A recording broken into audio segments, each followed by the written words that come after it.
নমস্কার বন্ধুরা, আনন্দপথ 36 পর্বে চলে এলাম আমরা। আপনাদের সকলকে স্বাগত। আজ আমাদের আলোচ্য বিষয় তপবনের জীবন। তপবনের সঙ্গে ভারতীয় সংস্কৃতির একটা সুনিবিড় সম্পর্ক ছিল। তপবন প্রাচীন ভারতের একটি উল্লেখযোগ্য কেন্দ্র ছিল। কেমন ছিল সেই তপবনের জীবন, কি হতো সেখানে, সেখানকার সঙ্গে আমাদের গ্রাম্য যে সংসারগুলো তাদের কি সম্পর্ক ছিল, এই সব কিছু নিয়ে আমরা একটু সংক্ষিপ্ত আলোচনায় আজ প্রবৃত্ত হচ্ছি। আপনারা ভেবে দেখুন, একটু নতুন চিন্তা, একটু নতুন ভাবনা। অবশ্যই তপবন সম্পর্কে আমাদের কাছে খুব বেশি তথ্য নেই। উপনিষদগুলো থেকে আমরা খানিক তথ্য পাই, বাকিটা কিছুটা কল্পনা করে নিতে হবে। যারা উপনিষদ পড়েছেন বা পড়েন, যা বলেন, তারা কিছুটা অন্তত জানেন বলে ধারণা করে নেওয়া যায়। যাই হোক, এখন এই তপবন সম্পর্কে এইটুকুই বলবার আছে যে ধরুন আমাদের সংসারগুলোতেও আমরা দেখতে পাই প্রত্যেকটি মানুষের এই সংসার বা সংসারের মধ্যেকার যে স্বাভাবিক আয়োজন, ভাত ডাল, বাসস্থান, পোশাক আশাক এবং অবশ্যই স্বাভাবিক জীবনের কাজকর্মগুলো, সেগুলোতে সবাই তৃপ্ত হতে পারে না। সবার মধ্যে সেই বিষয়গুলো থেকেই শান্তি জেগে ওঠে না। আরও এক বিপন্ন বিস্ময় আমাদের অন্তর্গত রক্তের ভিতরে খেলা করে। কবি জীবনানন্দ দাশ বলেছিলেন, যেসব মানুষের মধ্যে এই বিপন্ন বিস্ময়টি জেগে ওঠে তারা একটু অন্য কিছু চান। ঠিক সেরকমই বারবার যুগে যুগে মানুষরা ঘর ছেড়ে, সমাজ ছেড়ে, সংসার ছেড়ে ওই অন্য কিছুর অন্তর্নিহিত অন্য মহান সত্যের খোঁজে অরণ্য আশ্রয় করতেন। এই অরণ্য কেন্দ্রিক সভ্যতাই পরবর্তীকালে তপবনে রূপান্তরিত হয়েছিল। তপবন আর কি, গ্রামের উপান্তে ধরুন চারদিকে 6টা 8টা 10টা গ্রাম আছে। তখন তো জঙ্গলাকীর্ণই ছিল সমস্ত কিছু। সেই জঙ্গলের মধ্যে তারা একটি কুটির নির্মাণ করে বাস করতেন। যেহেতু তারা জ্ঞানী ছিলেন, পণ্ডিত ছিলেন, ধৈর্যশীল, অশেষ গুণের অধিকারী, স্বভাবতই তাদের সুনাম গ্রামগুলোতে ছড়িয়ে পড়ত। এইবার গ্রামগুলোর মধ্যে যেসব মানুষের মনে এই প্রশ্নগুলো জেগে উঠত, আমি কে, কোথা থেকে এলাম, কি এই জীবনের উদ্দেশ্য, কেন বাঁচব, কিভাবে বাঁচতে হয়, ইত্যাদি সমস্ত প্রশ্ন যাদের মধ্যে জেগে উঠত, তারাও কিন্তু ঘর ছাড়ত এবং তপবনে এইসব মহান গুরুদের আশ্রয়ে এসে উপস্থিত হতো। এখন একটা প্রশ্ন আসে যে এসবের উত্তর কি ওখানে মিলে যেত? অবশ্যই, অবশ্যই মিলত। এটিই তো প্রাচীন ভারতের শিক্ষা। আমি কে, কোথা থেকে এলাম, কি এই জীবন, কিভাবে বাঁচতে হবে, আর কি পাবো। কারণ ভাত ডালে আমি শান্তি পাচ্ছি না, মাথার উপরকার ছাদ আমাকে শান্তি দিতে পারছে না, জৈবিক সুখ যা তাও আমাকে প্রকৃত আনন্দ দিতে পারছে না। তাহলে আরো কিছু চাই। সেই আরো কিছুর খোঁজে তারা এসে উপস্থিত হতেন। অবশ্যই রাজারা একটা খরচ বহন করতেন বলে জানা যায়, তপবনের খরচ।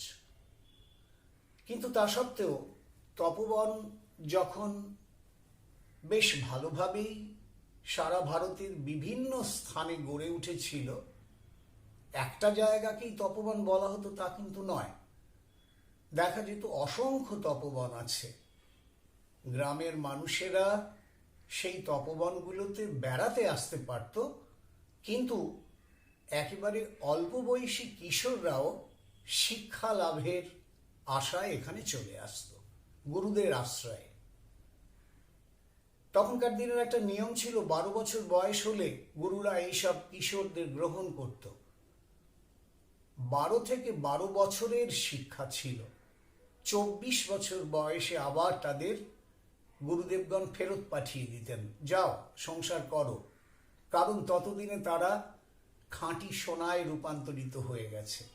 এমনই ছিল সেই শিক্ষা পদ্ধতি। আজকের শিক্ষা পদ্ধতির সঙ্গে তার কোনো দিক থেকে কোনো তুলনাই হতে পারে না।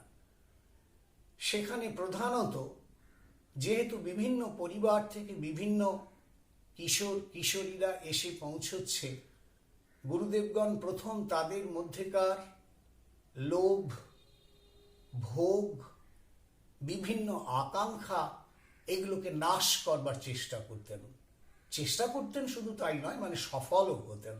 এগুলো দূর করে দেওয়া হতো একজন মানুষের মন থেকে। তার পদ্ধতি ছিল, তার পদ্ধতি যে ছিল তার জন্য একটা কাহিনী আপনারা যারা একটু একটু উপনিষদ ঘেঁটেছেন জানেন। ধরুন আরুণির কাহিনী, গল্পটা আর এখানে বলবো না, অনেক সময় নিয়ে নেবে। এর থেকে জানা যায় যে একজন কিশোর বা কিশোরী কিভাবে তার লোভ, কামনা, বাসনা, আকাঙ্ক্ষা, ভোগের বিলাস, সুখের আকাঙ্ক্ষা সব পরিত্যাগ করত। তারপর তাদের শাস্ত্র শিক্ষা দেওয়া হতো, অবশ্যই বেদ এবং উপনিষদ। আর উপনিষদগুলো ছিল এই জাতীয় জ্ঞানের আকর। সুতরাং এই সব মিলিয়ে একটি মানুষ ধীরে ধীরে পূর্ণ মানুষে পরিণত হতো। সে ওই শিক্ষাগুলোর মধ্য দিয়ে নিজের সমস্ত কুপ্রবৃত্তিগুলোকে দমন করে কেবল সুগুণাবলীরই আধার হয়ে উঠত। তার ফলে তারা খাঁটি মানুষে রূপান্তরিত হতো। প্রচুর কাজও করতে হতো তাদের চাষবাসের কাজ করতে হতো, সমস্ত আশ্রম প্রাঙ্গণ পরিষ্কারের কাজ ছিল, গোশালার কাজ ছিল, খাদ্য সংরক্ষণের কাজ ছিল, রান্না তো বটেই এবং সকলকে খেতে দেওয়ার কাজও ছিল। তো ভেবে দেখুন যে কেউ কিছু না করে শুধু বিদ্যা চর্চাই করতো তা কিন্তু নয়। হ্যাঁ, আপনি বলতে পারেন যে তাহলে লেখাপড়া কখন করবে? লেখাপড়া মানে আজকের মতন পড়াশুনো নয়। তখন শিক্ষা কল্প, জ্যোতিষ এবং বেদ, উপনিষদ, পরবর্তীকালে পুরাণও শিক্ষা দেওয়া হতো। তো যাস্ক নিরুক্ত পড়বার সময় তারা পেত। আগে নিজের যোগ্যতা প্রমাণ করো, যোগ্য হয়ে উঠলে পরে তবেই কিন্তু শিক্ষা, তার আগে নয়। অতএব গুরুর আশ্রমে গেলাম আর আমি বই নিয়ে পড়তে বসে গেলাম, একজন মস্ত বড় পণ্ডিত হয়ে একদিন গ্রামে ফিরে আসবো, এরম ব্যাপার নয়। জিতেন্দ্রিয় হতে হবে, পরম গুণের অধিকারী হতে হবে, সমস্ত রকম সৎ চরিত্রের অধিকারী হতে হবে নিজেকে। এই ছিল তপবনের শিক্ষা। খুব শান্ত এবং একেবারে সাদামাটা জীবনযাপন ছিল। পোশাক আশাকের বাহুল্য সেখানে থাকতো না। খাদ্য বলতে উপাসনার পর ভোরবেলাকার খাদ্য গ্রহণ এবং কাজে প্রবৃত্ত হওয়া। যে অধিকারী অর্থাৎ যে জিতেন্দ্রিয় হয়েছে, গুরু তাকে শাস্ত্র শিক্ষা দিতেন, সেসবও ঘটত।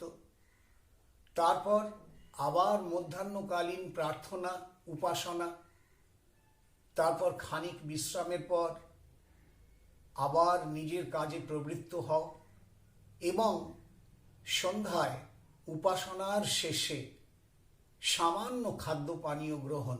পানীয়টাই প্রধান হতো, কারণ সন্ধ্যার পরে আমাদের দেশে খাদ্য নিষিদ্ধ ছিল। সূর্যাস্তের পরে কোনো খাদ্য কেউ গ্রহণ করত না, শুধু পানীয় গ্রহণ করত। এই রকম জীবন ছিল। তারপর শুয়ে পড়ো যত তাড়াতাড়ি সম্ভব, 7টার মধ্যে তো বটেই, সন্ধ্যে 7টার মধ্যেই ঘুমোতে হবে, 7টাতেই শয্যা গ্রহণ, উঠতে হবে 2টো, 2:30, 3টের মধ্যে।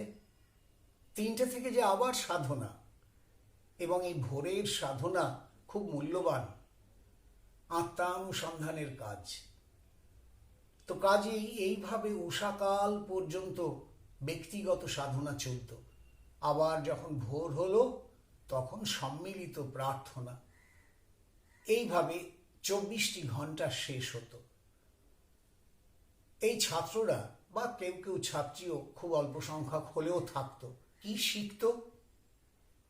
আবার বলছি, জীবন কি, জীবন কেন, আমি কে, কোথা থেকে এসেছি, আমার কর্তব্য কি, কিভাবে তা সম্পাদন করব, জীবনের পথে বড় বড় বাধাগুলো কি, কেমন করে সেগুলোকে অতিক্রম করব, এই সমস্ত কিছুর শিক্ষা দিয়ে যে কিশোরকে যুবক তৈরি করা হতো, সে 24 বছর বয়সে পৌঁছে যদি চাইতো নিজের সংসারে ফিরে যেতে, গুরুদেবরা তাদের অবশ্যই অনুমতি দিতেন চলে যাবার জন্য। তারা যখন সংসারে যেত, আপনি ভেবে দেখুন গ্রামগুলোতে কি অদ্ভুতভাবে এক দল খাঁটি মানুষের উপস্থিতি পাওয়া যেত। ওই যে তরুণরা, যুবকরা ফিরল, তারা তো জিতেন্দ্রীয়, মহাবীর, নির্লোভ, নিরলস কর্মী এবং অনন্ত শক্তির অধিকারী। তারা যখন সংসারের মধ্যে প্রবৃত্ত হতো, তারা সংসারের শ্রেষ্ঠ মানব হিসেবে গণ্য হতো, আর সমস্ত সংসার তাদের দ্বারা উপকৃত হতো। অতএব তপবনের একটা বিশেষ ভূমিকা ছিল সংসারের প্রতিও। সংসার থেকে যেমন তাদের জন্য কিছু অবশ্যই সাহায্য আসত, তপবনের ঋষিরা বিনিময়ে যা ফেরত দিতেন তা সংসারকে সুখের, শান্তির, আনন্দের এবং পবিত্রতার এক একটা কেন্দ্র করে গড়ে তুলত।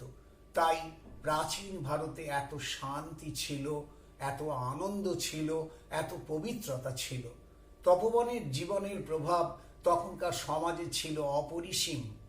আমাদের বুঝতে হবে, নতুন করে ভাবতে হবে। আজ তো সর্বত্র অশান্তি, সংসারগুলো ভোগের আগার হয়েছে, আর মনোমালিন্য, ঝগড়াঝাঁটি, অশান্তির কেন্দ্র হয়েছে। তাই আমাদের নতুন করে ভেবে দেখা দরকার, কেন এই অবস্থা হলো, কিভাবে আমরা সংসারগুলোকে আবার সুখের, শান্তির, আনন্দের করতে পারি। আমাদের কি কিচ্ছু করবার নেই? আপনা থেকে সব হয়ে যাবে? না, হতে পারে না, কোনোদিন কিছু আপনা থেকে হয় না, আমাদেরই করতে হবে। আমাদের প্রত্যেককে সে দায়িত্ব নিতে হবে। আনন্দ পথ সেই পথেরই হদিশ দেয়। সুতরাং আপনারা আমাদের সঙ্গে থাকুন, শুনুন, দেখুন, বুঝুন, অবশ্যই চিন্তা করুন। চিন্তা না করলে কিছুতেই এই গভীরতার মধ্যে পৌঁছতে পারবেন না। আমাদের নতুন করে ভাবতেই হবে।